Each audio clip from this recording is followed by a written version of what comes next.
Welcome to yet another episode on the podcast. I'm so excited to have you here. My name is Laura. I am a life coach for women who feel like they've done all the work, they've done the attachment style quiz, they booked the nervous system course and secretly forgot to do it.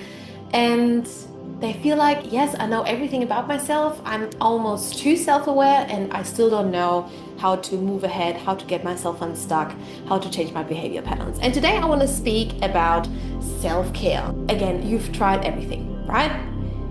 And still your life is not getting quieter. You don't feel calmer. And I'm going to tell you here today why.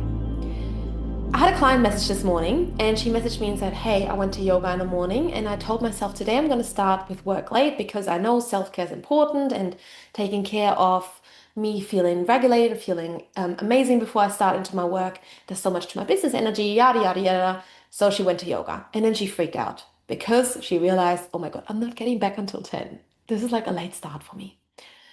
It sounds like freedom on the first hand, right? And this is probably something you all had when you started your own business or your own project. A lot of us want more freedom. A lot of us want more time with ourselves. A lot of us want to be flexible and say, hey, I'm going to that class in the morning. Of course, I'm coming to lunch.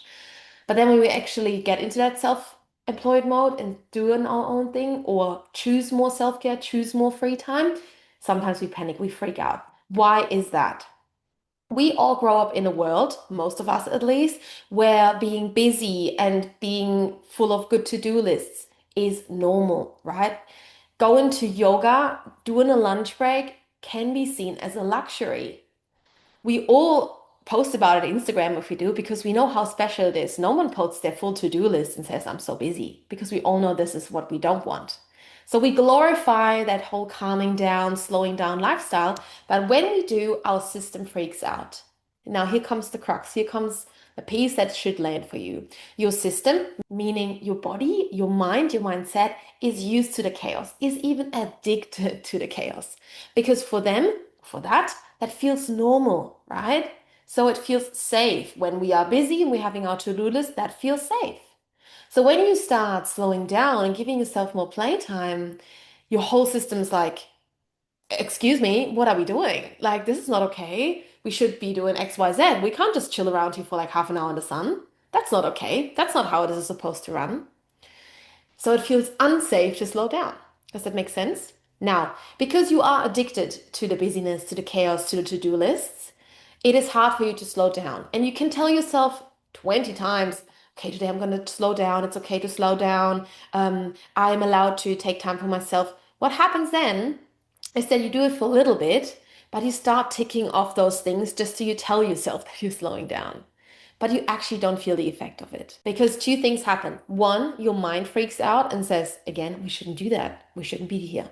Or your body freaks out. Your heart starts racing. Maybe you're laying in a yoga class, you're getting a bit fidgety, like, I can't just relax. You feel like you can't really let go. Maybe you walk slower on your walk. Maybe you reach towards your phone while you're walking, although you tell yourself you're not going to do it anymore, and look at your emails. These are the two things that usually happen. You can try going out of that yourself, for sure. You can try just to build up the resilience, build up your capacity to hold more slowness in your life, but you need a lot of consistency to get there. I'm encouraging you here right now. Write down one thing you can do for yourself every day that gives you the feeling of slowing down.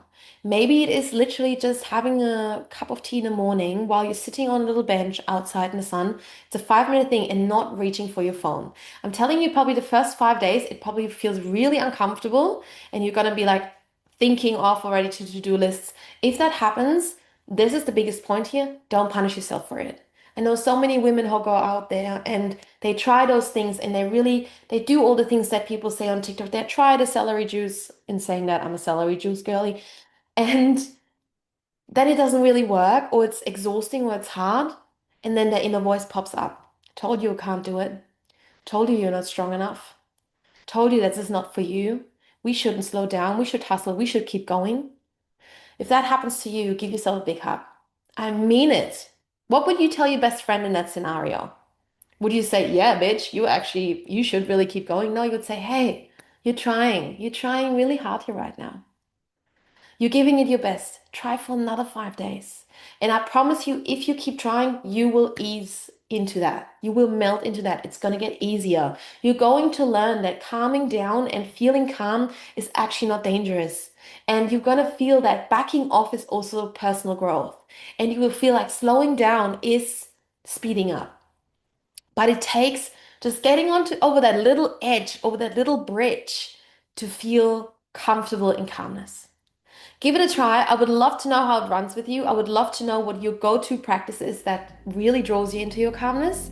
And if you have any questions towards it or any feedback or how I work with my coaches and all of that, message me in that episode, send me a DM. I'm super excited to hear more about that. And I'll speak to you. And next time we'll talk about if you are slapping the self-care button just to avoid looking at what's really up. Until then, have a wonderful day.